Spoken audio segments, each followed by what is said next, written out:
Olá, gente, tudo bem? Olha eu aqui para nós falarmos mais uma vez sobre papo de saúde mental.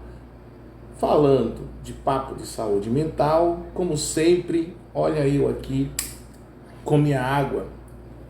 Tome água. Quem não toma água se anula. Bem, nós vemos aí que nós temos feito uma sucessão de de vídeo falando sobre o aparelho psíquico segundo a teoria freudiana.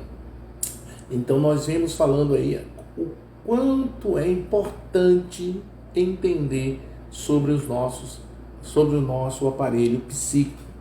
É importantíssimo entender sobre ele, saber de onde vêm as nossas demandas, os nossos conflitos, as nossas neuroses, as nossas ansiedades, as nossas dores emocionais, nossas insônias, nossa depressão e tantas outras coisas mais. Bem, nós falamos sobre a importância do aparelho psíquico, falamos sobre essa teoria, falamos no último vídeo sobre a primeira instância, ou sobre o inconsciente, que é uma instância, segundo a teoria freudiana. Nós falamos do inconsciente, Hoje, nós, dando continuidade, vamos falar sobre o pré-consciente. E o que é essa instância, o pré-consciente?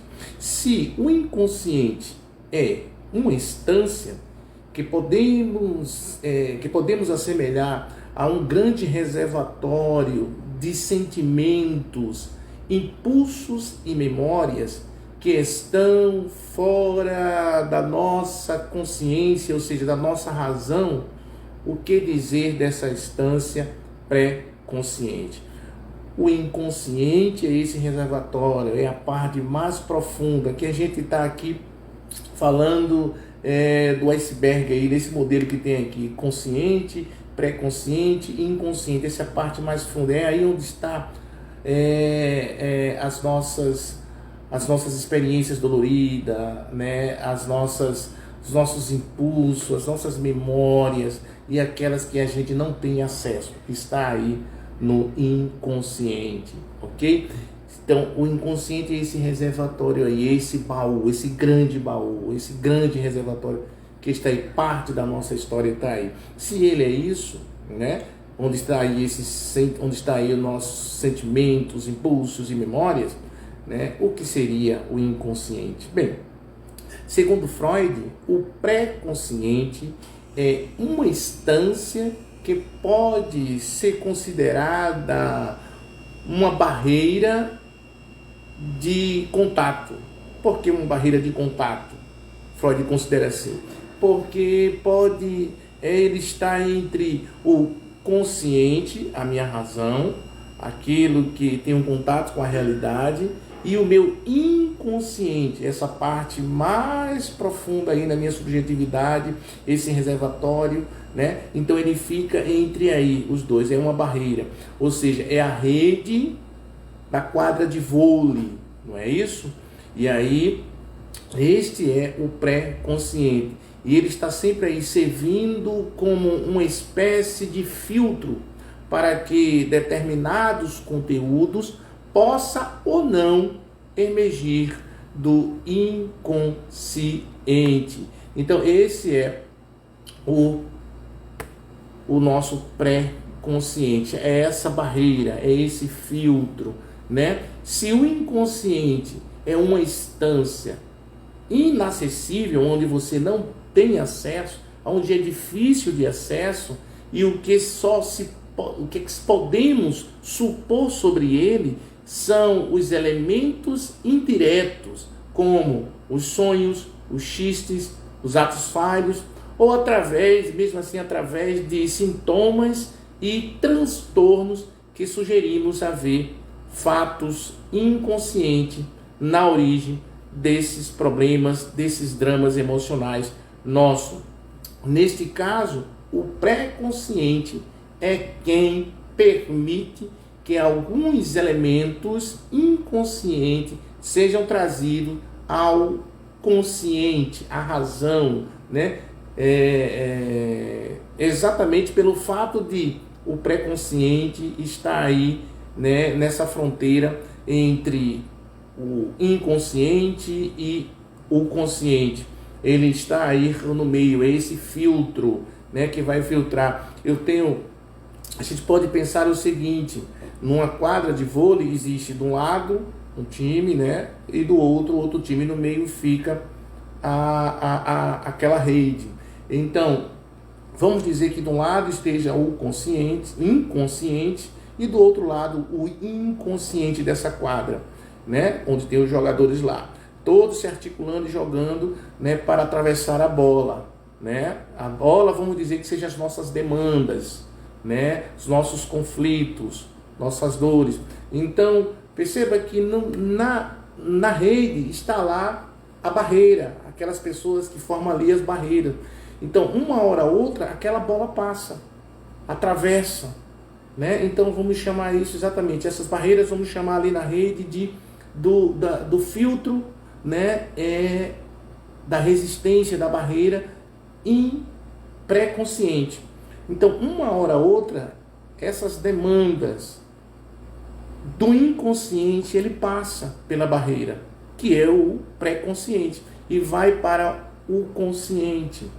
E aí é assim que a gente entende, né, o que vem do inconsciente como analista, quando a gente olha esse transtorno de ansiedade, essas crises, esses sonhos que você tem, algumas demandas, alguns sintomas que vão aparecendo aí, que vão atravessando esse filtro. É o pré-consciente que permite, né, às vezes, que essas demandas ela atravesse aí e apareça aí no inconsciente seu, né? E você, mesmo que não saiba de onde vem, ela está aí, ok? Desse modo, os conteúdos presentes no pré-consciente estão disponíveis ao acesso consciente, ou seja, suscetível de tornar-se consciente. Ou seja, o mínimo de esforço você pode, né, buscar no teu inconsciente e tornar, né, essas questões consciente, entendida, ter uma linguagem, saber falar sobre o que você está passando com você, ou lembrar de algum fato, seja dolorido ou uma coisa boa. Você vai lá nesse arquivo pré-consciente, você pode acessar com o mínimo de esforço, ok? Não é assim com o inconsciente, você não tem acesso ao inconsciente, ok? Porém, algumas sendas que se abrem, que é permitida pelo pré-consciente, é que faz muitas vezes ela vir em forma de demanda, de uma neurose, de uma histeria, de uma dor, de um sofrimento, de um ato falho, de um sonho, é que vem. Quando abre essas sendas, e aí, gente, o analista, quando te olha, ele entende, né, que isso é algo do teu inconsciente, essa demanda, isso que você não sabe, não consegue falar. E é nessa instância pré-consciente que a linguagem se estrutura e dessa forma é capaz de conter a representação da palavra, que consiste no conjunto de inscrições mnemônicas, né, de palavras oriundas de como foram significadas pela criança, tuas experiências, tuas lembranças aí do passado, como isso, aquilo que foi dito sobre você, aquilo que foi falado sobre você, aquilo que foi te ensinado, você começa aí a entender, ou seja, é essa representação da palavra, da tua experiência, aquilo que você consegue racionalizar, trazer do teu pré-consciente para o inconsciente, dar uma linguagem, saber falar, racionalizar. Isso é aí a representação da palavra. E ainda nessa representação da palavra, é preciso fazer com que fique bem claro essa expressão. E para isso é preciso aqui a gente distinguir entre a expressão representação da palavra e a representação da coisa. O que seria a representação da coisa? A representação da coisa nada mais é do que uma experiência inominável, que não tem nome. E via de regra é um comportamento inconsciente, ou seja, é aquilo que eu não sei o que é uma coisa, o que é representar uma coisa. Eu não sei, eu não consigo racionalizar, eu não sei o que acontece comigo, eu não sei o que é, por que eu reajo assim, eu não sei de onde vem, e isso eu não racionalizo, eu não tenho, eu sei o que acontece. Essa é a representação da coisa, que está nas minhas experiências doloridas, traumas, impulsos, tudo isso que ficaram recalcados no meu inconsciente, ok? Essas coisas vêm, mas eu não consigo falar. Aí eu digo assim, é mais fácil dizer assim, eu tenho um dedo podre para namoro, para escolher o cara, a menina que vai ficar comigo, eu tenho um dedo podre, ou seja, isso é uma representação da coisa, mas eu não sei por que isso acontece comigo. Então essa é uma experiência inominável, né? Via de regra é um comportamento inconsciente. E o que seria a representação da palavra? A representação da palavra, podemos dizer que ela traz um significado dentro da lembrança infantil.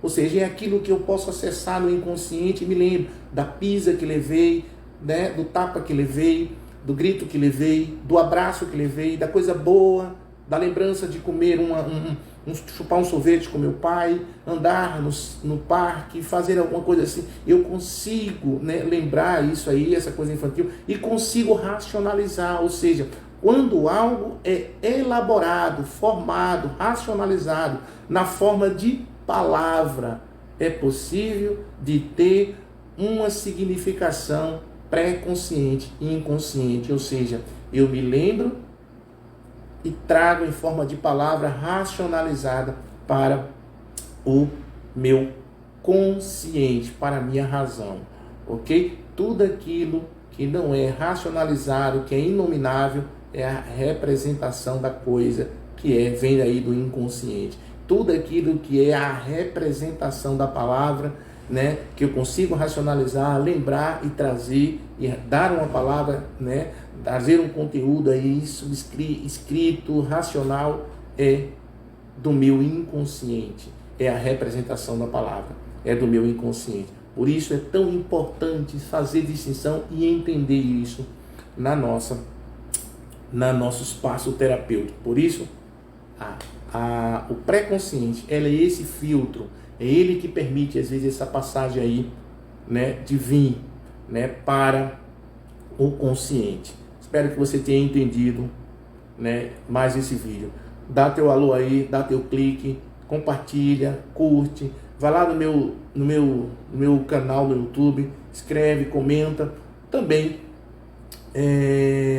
compartilhe esses vídeos, você que tem seguido essa sequência. No próximo vídeo nós estaremos falando sobre o consciente, essa terceira instância. Grande abraço.